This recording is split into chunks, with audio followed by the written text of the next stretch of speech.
Manx Museum is 100 years old this year. It is home to an extraordinary collection of artefacts and archives that help tell the story of the Isle of Man and its people.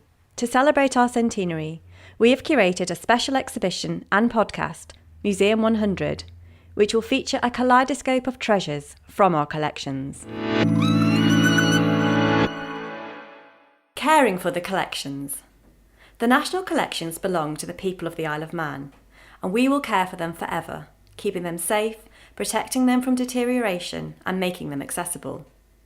We may occasionally restore objects to their original condition, but more often we aim to minimise further decay and preserve them for as long as possible, and we use scientific measurements and data to do this.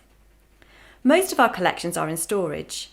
We monitor the stores for pest and mould, and log temperature and humidity levels, identifying any damage or areas of concern.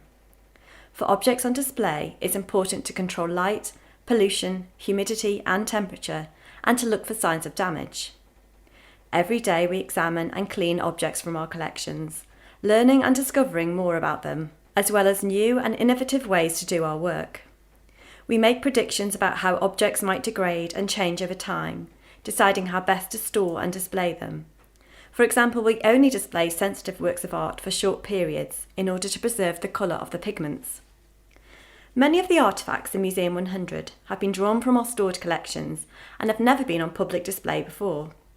All have had conservation work to get them display ready, with some providing unique and unusual challenges, from rebuilding the engine of our Renault motorcar to restoring a rare Japanese portrait of Mrs. Karen, and to dressing Vida La Fierce's outfit for maximum impact.